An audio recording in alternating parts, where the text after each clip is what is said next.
right, thanks for joining us. This is episode 2 of the Get the Greenlight podcast. I'm Greg Kopanezos. I'm here with my guy Carlos Rodriguez, owner of C-Rod Films. We're excited for this episode today with George Mason's Keyshawn Hall, transfer from UNLV, having an all-conference season.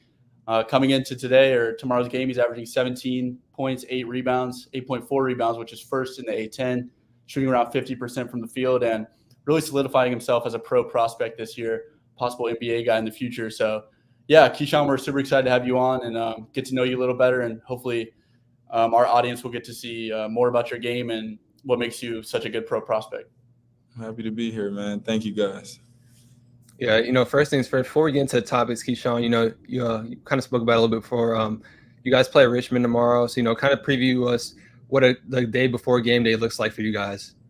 Day for a game day, usually I come in and get up shots. We got practice, so I come in and get up shots about 2 hours before practice, and then we have film, and we go to film and we break down some of the stuff for our last game versus them, or what do they do, and break down their plays. Then we get on the court, stretch, practice, go over a lot of things, talk. We usually don't be in there for long. He tried to get us off our feet day before games. Like, he don't try to keep us on our feet long, so we'd probably be in there about probably an hour and 20, probably an hour 30. And then we get up out of there and be ready to go the next day. Yeah, and then being in the A10, a conference that's known to produce a lot of sleeper teams that can go far in the NCAA tournament. Kind of talk to the viewers right now about what the A10 is like. I know that y'all won a few big games, dropped a few big games. So, yeah, just kind of talk about the A10 schedule. The A10 is really like, people look at it as probably like a downplay, but it's really like it's a lot of competition in here. It's everybody going after, everybody's fighting for something because not looked at nationally, whatever, Power 5. So everybody is fighting hard.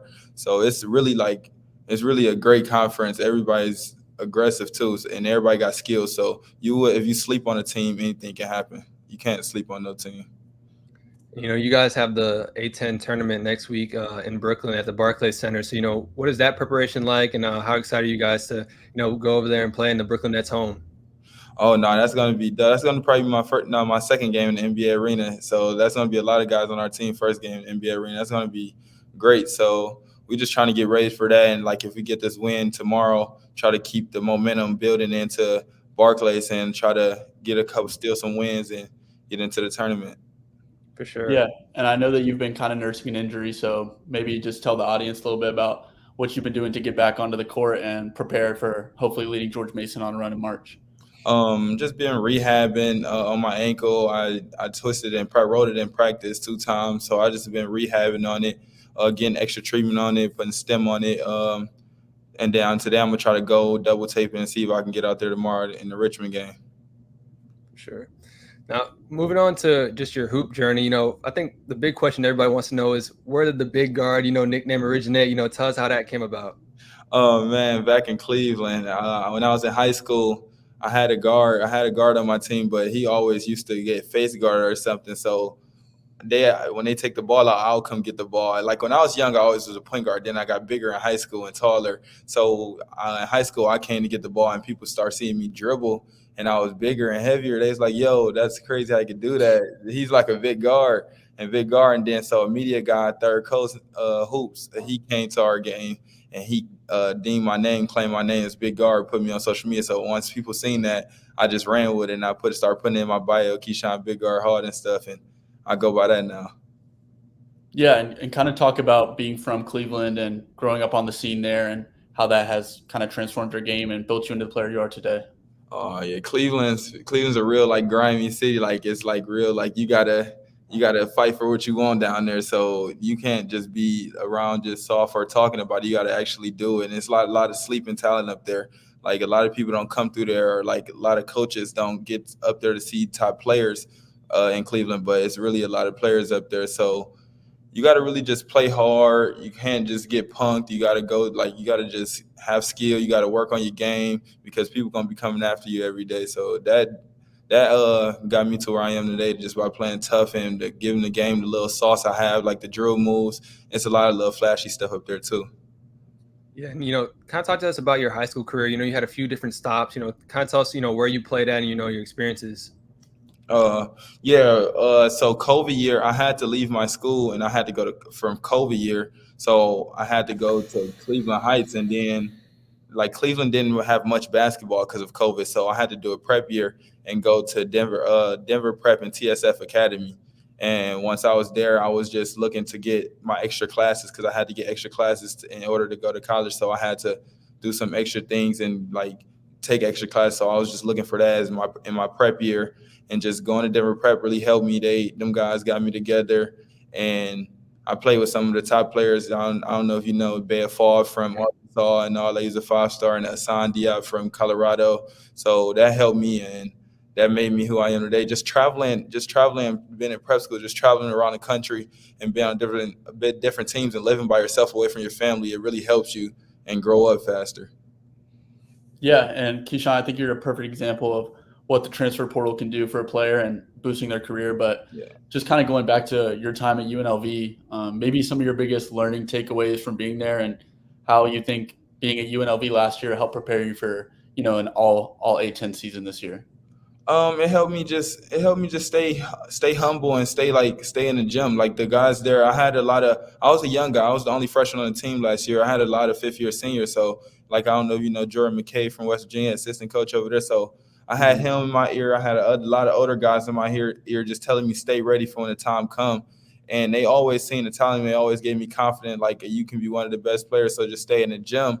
So that made me who I am today, like just by staying humble and not getting over ahead of myself, and like just looking at them guys do their thing and talking on the bench. They told me talk on the bench, like have energy on the bench. Don't just be there upset and mad because I'm not playing. So I think that helped me to where I am today, and just stayed in the gym and knew when my time comes, just be ready for it.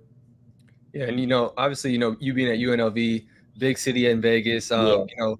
I was in Vegas this past summer, and the weather was crazy. So, what is that whole experience like? One, the weather, and just the experience of being in Vegas. Man, that weather when I first got out there in like June, it was around summer league time.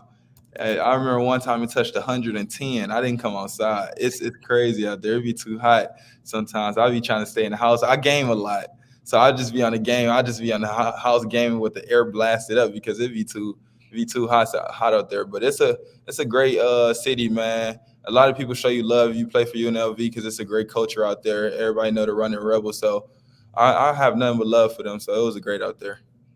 And then ultimately choosing George Mason. Maybe kind of talk about Coach Skin and a younger staff at George Mason, why that kind of made you make the selection and why it ultimately was the right one. Choosing George Mason, it was a great decision because I talked to a lot of coaches in the transfer portal, but nobody was talking like Coach Skin, and he gave me the real. He said, "I'm gonna help you.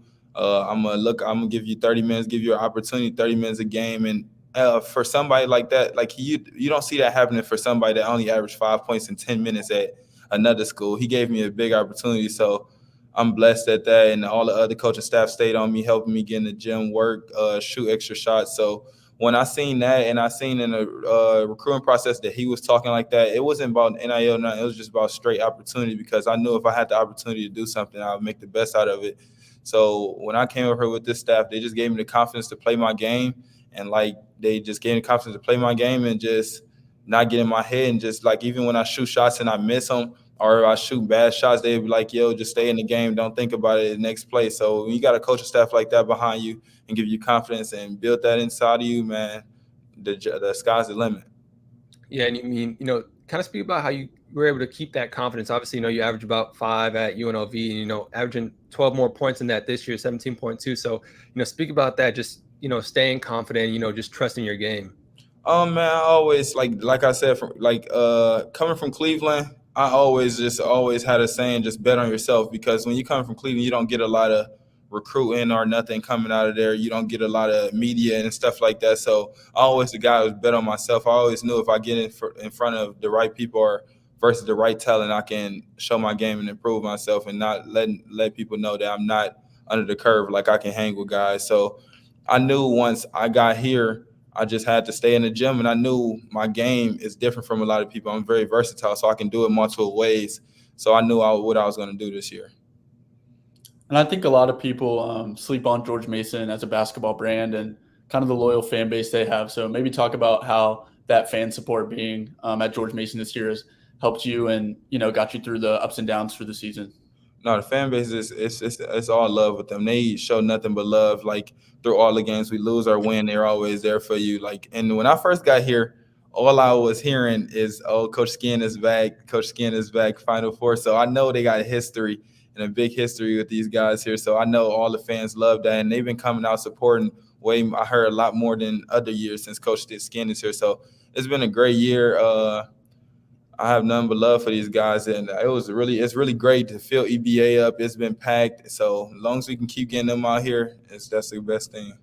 Yeah, and then my last question within this topic is, obviously, you had a really good scoring throughout February. There was almost 6 straight games you scored almost 20 plus. It was like you scored 22, then 19, 25, 20, 25, 20. Speak about that stretch, how you're able to get going, but also how your teammates are able to trust in you and also find you for these open looks and stuff.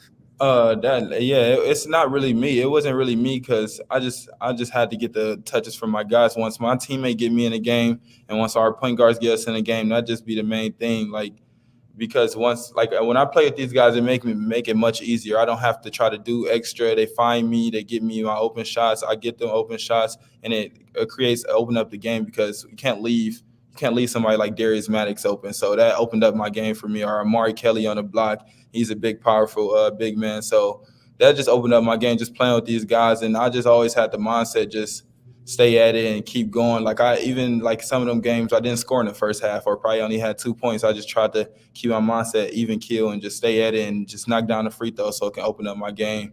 And that's what happened. Yeah, so I think we'll move on now. Definitely want to talk about your transformation. Just as a player, it's taken your game to another level, and I think the media attention has followed it. I still think you could be getting some more love, but kind of talk about what went on in the summer of 2023. What went through your head, like when you decided ultimately that you're going to completely change your body, losing 60 pounds last offseason. So kind of go through that and, that journey. It started around like February, in the middle of February. Like I said, from the guys at UNLV, there was the older guys, and my strength and conditioning coach, LV over there, he was talking to me, and he was like, "Yeah, just stay ready and just stay at this and this, that." And he was just telling me, "Let's start running a mile a day so you can get your body in shape, even if you're here or not. So next season you will be ready." So we just start running a mile a day, every day, mile and a half. And I start cutting out bread. I cut out sugar. I cut a little sugar out. I didn't eat red meat. I stopped. I only had 2 times to eat. Basically, it was like fasting. I only ate at like 12:31 or 6 o'clock or 6:30. Them was the only 2 times I eat, and probably a little snack after. And I just started shaving that stuff out. And once I start seeing transformations, like little cuts in my body, it made me want to go harder and like, oh, this could really be something. I can really slim down. And I just locked in with myself. Like, I know I'm cheating myself right now. If I give myself a winning chance, like a good chance to make it to the NBA or go to the pros or do something with my life and make a good career for myself, I need to do that. So I stopped eating certain stuff and I just locked in for myself. Did you have like these conversations with anybody that kind of like led you to do this and stuff like that? Like what made you like, okay, I really got to lock in on this and, change my, so it could change my game and, take me to the next level? Yeah, my father was giving me the game. Like, you only have a window of opportunity, like an opportunity window.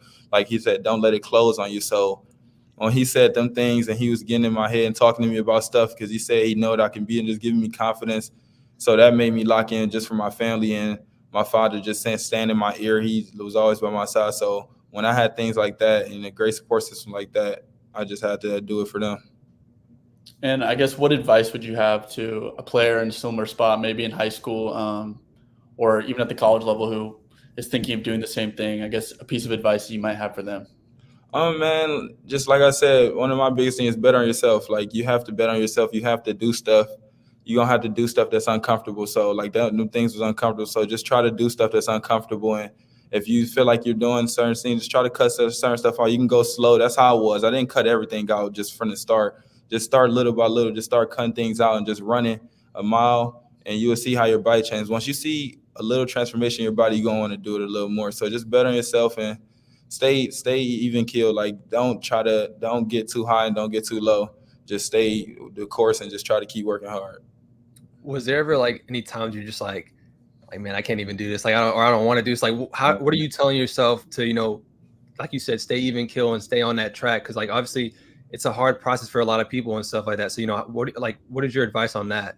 Man, it was a bunch of times I did that. It was a lot of times I didn't want to wake up because I have a trainer in Cleveland, Robbie Hart. Me and him train every morning, 6 a.m. So it's a lot of times. So I got to be up by 5:30. He knock on my door, let's go. So it's a lot of times where I didn't want to wake up. A lot of times I didn't want to do certain stuff, but he pushed me through it, and I pushed through it like, man, I'm not going to keep wasting time. Like, if I'm going to keep wasting time, I might as well be done with basketball. I don't want to be one of them guys where I have to, basically, like, I go to the rec center. I'd be one of them guys in the rec center, I did this, I could have been this, or I was this, I was that. So I just had to do that for myself and just wake up every time, get on that treadmill. Even when I didn't want to, it was days I had to get on the treadmill, shoot jumpers, then play full court basketball. I didn't want to, but them days going to pay off. Like, it all pays off. So I just try to keep the mindset, just stay going. And then maybe for the average fan who doesn't really know what goes into a typical offseason day, just go through your workout schedule for a week and a day, and maybe just for a fan who doesn't really realize that the hours that you put into it. Okay, so when I'm back home, my trainer, we go at 6 a.m. or probably 7 a.m. So certain days, 6 a.m, got to be up by 5:30, be on the court by like 6 a.m, 6:10. We start shooting and everything, get a little shooting workout, then dribbles, then we put everything together. We're going to end up by making like 300, 400 shots before we leave the gym. So after that, we go straight to the steam room. Steam room is that helps a lot too, man. It make you sweat a lot. So steam room, go right to the steam room. Right to the steam room, probably hit, because you can't just lose all that stuff. So we go probably hit Chipotle or get a little bowl or something, and then probably chill. I go home and chill, probably like an hour, little nap, hour or two nap. Then I go run full, probably go to the gym, play full with some college guys, some guys back at home. We go get some full games in. Then at nighttime, I leave there. I go home, get another, it's about like 5, 6 o'clock now. Then I eat a meal. That's probably my last meal of the day. So then after that, at 7 o'clock, go with my trainer. We get extra shots in, about 200 shots at nighttime at the gym. Then I end my night on Fortnite. Get the game. Obviously I shower and everything, but then I end on Fortnite. No, I hope that shows the average fan too, because 3 sessions in a day, that's crazy. Just and don't forget. Oh, my fault. I said the steam room, but don't forget you still got to get your lift in. So after the steam room, I probably get a little quick pump in, nothing major how you would when you with your college program, but like a quick pump, something fast. Yeah, that's crazy. I kind of want to shift a little bit before we move on to like your on-court ability. Just kind of talking about your biggest strengths that you see as a player, and maybe a few things that you want to work on going into this offseason and into next season. Biggest strength, I think my biggest strength is really just how versatile I am. I can post up, I can mid post, I can go outside and shoot it, I can handle it. Like for a guard, like a guard like my size, when you can dribble, it open up your game. So that's one of my biggest strengths, just being able to create and dribble and get to my spots or get players open or create for myself. So that's one of my biggest strengths. And one of the things I need to work on is probably shooting more off the dribble. Like, cause I got a lot of catch and shoot, and I got a couple off the dribble, but I feel like that will open up my game more if I can just hezzy and right off the dribble shoot. And so probably open up, that'll be something I work on this season. Probably fadeaway, like mid post fadeaways. I got the regular face up, but mid post fadeaways and stuff like that, I'll be working on this summer. Sure. So we'll move on to the next topic, which is just the film room with Keyshawn. So first thing I want to go over is and we've been talking about your scoring, but I want to talk about your defense. You lead the conference in rebounding, 8.4 rebounds a game. So we'll watch a few clips real quick.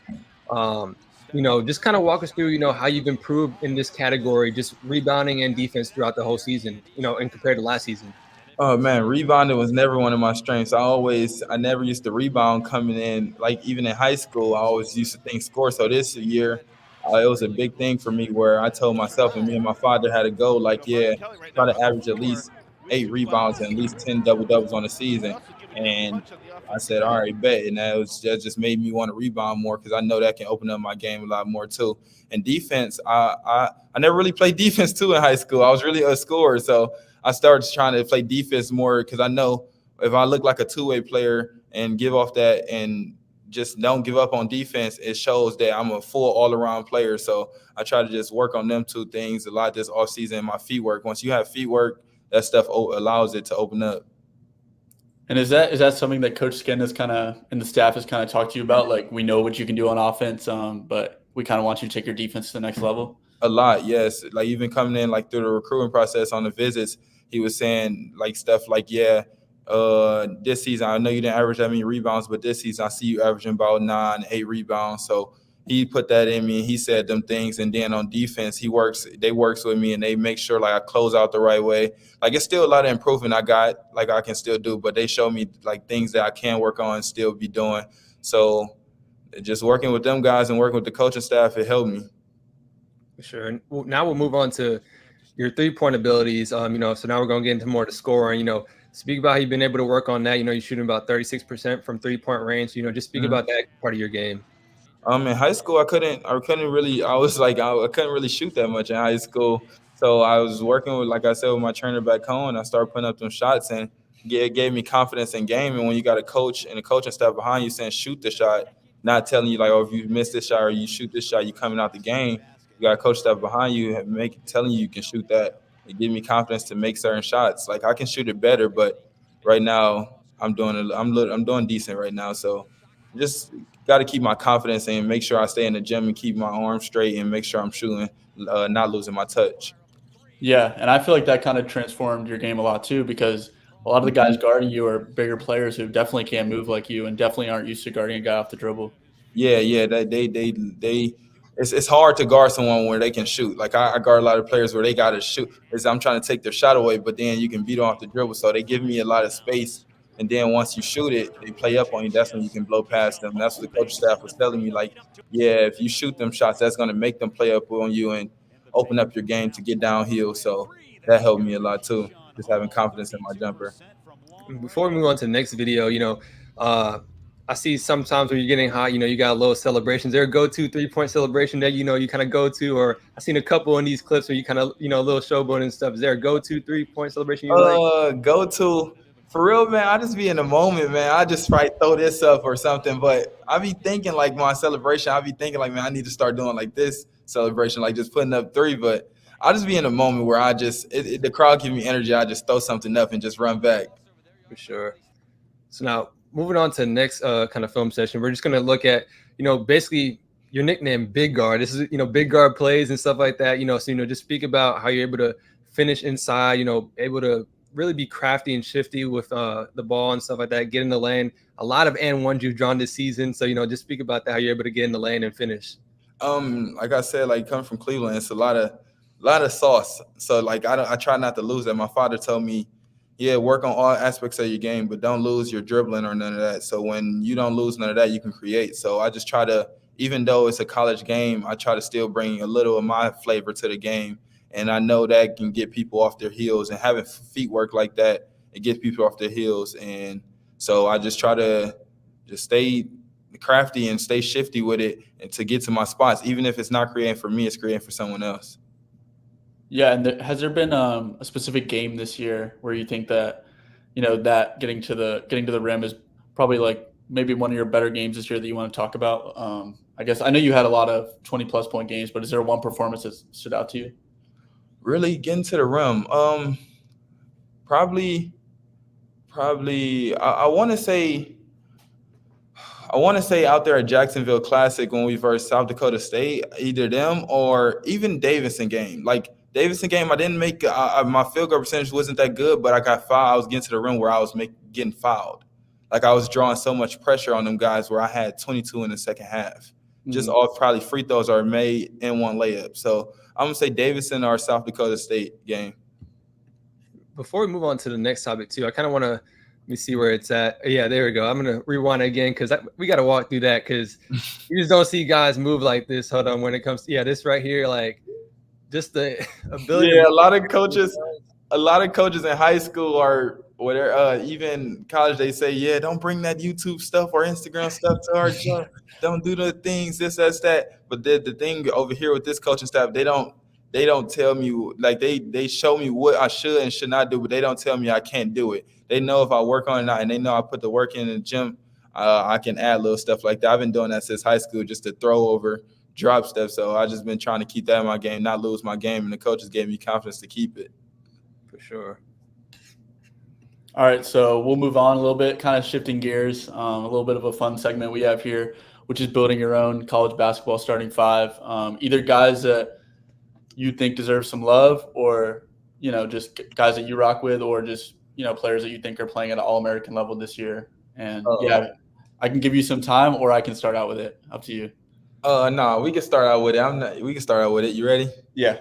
I'm gonna go with guys that I feel like that's doing their thing this year. I'm gonna go with Keyshawn Gilbert at Iowa State, point guard. I'm gonna put him at there. The two, I'll probably put RJ Davis. Yeah. RJ Davis at UNC. He's been hooping. At the three, Kevin McCullough. He's a great two-way player. The four, I'll probably put Kyle Flip. And then the five, Zach Edey.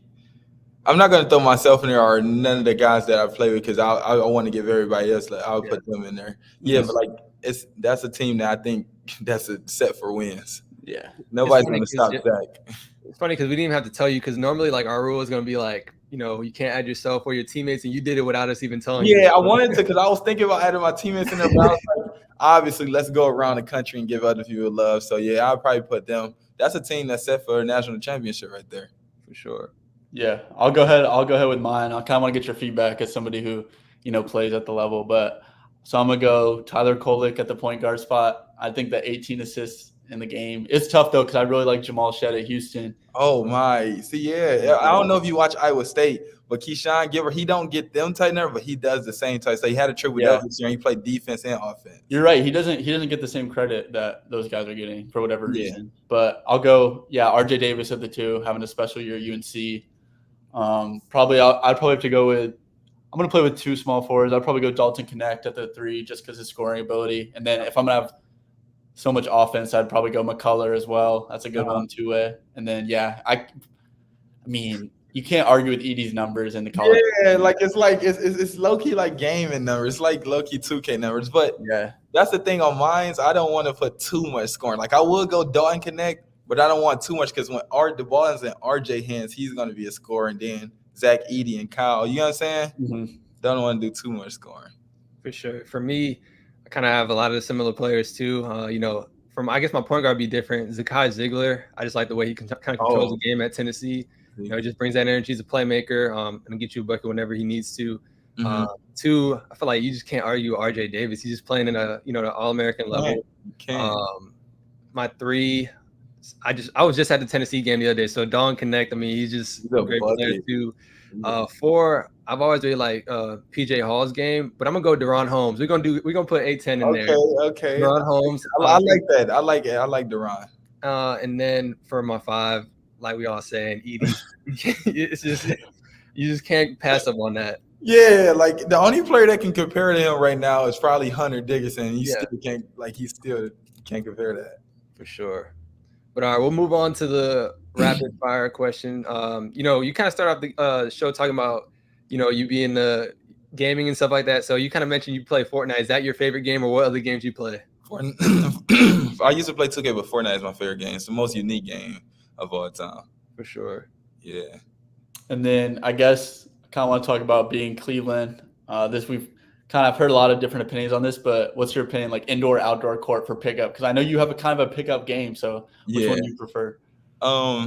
Growing up, I did a lot of both, but I'm gonna probably say indoor. I don't like my knees. When you play outside so long, your knees get. When you're young, you can do it, but not older. So right now, I say indoor. Who would you say is an underrated player that you kind of want to like shine light on in the college game, whether that's on your team or the conference, or one of your guys that's in a different school or whatnot? Who's an underrated player you kind of like think deserves more shine or praise? Underrated. I'm gonna go my team this time. I'm gonna say Darius Madison and Amari Kelly. I'm gonna do them. Darius is shooting at all time level. Like he's over like by 49% just shooting threes. So like I'm gonna put him in there. And Amari Kelly, he's one of the best big men in the A10, but he has a lot of touch. He goes at a lot of people. He blocks a lot of shots. He helps us a lot. So I'm gonna do them too. And I'll probably put Jared Billups. He's like our defender, Captain America. He plays hard, so stuff like that. I'm gonna probably put them three out there. That deserves a little more credit for the way our season is going. I'm gonna have to tune into those guys. But for the next thing, who's like I know you gave a lot of love to your trainer in Cleveland, but if you want to shout out a couple people who have pushed you to be the best player that you can be and are really big in your life right now and kind of helped you take off this season. My father, Larry, my trainer, Robbie Hart, just all my support system, my stepmom, my mom, but who else? Yeah, my brothers. My brothers helped me a lot, talking to me, breaking down some game with me after the game, breaking down some film with me, or breaking down other game. Like before I play, they give me I get a scouting report from my college, but I get a scouting report from them too. They tell me about the other team, so them too. What is an arena or like kind of atmosphere that was like the best you play? Whether that's like a home game or like you said you played in an NBA arena before, but like what's the best arena or atmosphere you ever played in? I'm gonna go my freshman year. It's a lot of good arenas this year, but I'm gonna go my freshman year, Utah State. When I played there, that was my first game ever playing 20 minutes. I had 20 points, so yeah, I would probably go there. Utah State was insane, or probably New Mexico. And Utah State was your career high too. Utah State was your career high before the season, obviously too. So you had a really good game against them as well. Yeah, that was yeah. And then the coach over there was Ryan Odoms. He's at VCU now. Yeah. I was gonna say that people gotta stay up and watch some of those Mountain West games. Those atmospheres are crazy, and I know they're gonna have a lot of teams in the tournament this year. They're crazy, yeah. Mountain West is a great conference. Yeah, and then kind of just talk about some of your dreams that you have, whether it's playing in the NBA, playing pro ball, where you could possibly see yourself in 5 to 10 years. 5 to 10 years, I see myself being in the NBA, one of the top NBA players, and just being someone that give back to my community and help people from my community and stuff like that. So, and take care of my family. So just owning like a lot of businesses and giving back. So things like that, I see myself doing in 5 years. For sure. And then I guess one of my last questions is, advice to, upcoming hoopers who, just trying to make it out, go to the next level, play in college. What's your advice, for high schoolers and anybody else? My advice is just stay in the gym, but don't let no one stay in the gym, bet on yourself. Don't let no one change your game. Like always put the work in and always have a full rounded game. Like anybody can say anything about you, but they don't know you. So let your game talk for itself and don't let nobody change it. And another thing that goes unheard, like unspoken of, a lot of people don't say about, just stay praising God, talking to God. Like when you do things like that and talk to God, it really opens up a lot and it just makes you feel better in life. So make sure you do that, and then you bound for success. For sure. Yeah, that's a great answer. No, I think that's a good way to end it. We just really appreciate you hopping on today. I think we got a lot of great answers out of you, and it seems like we had a good amount of viewers. So I hope some more people learned about your story, kind of what goes into it, your work ethic, and I know we'll definitely be tuned in tomorrow and for the A10 tournament. So best of luck the rest of the way. I appreciate you guys for putting me on here, man. Been a fan of you guys since I was in Atlanta at TSF, so I've been watching you guys a long time, man. Thank you. For sure, yeah. Appreciate you, Keyshawn. Appreciate y'all. Yes, sir. All right.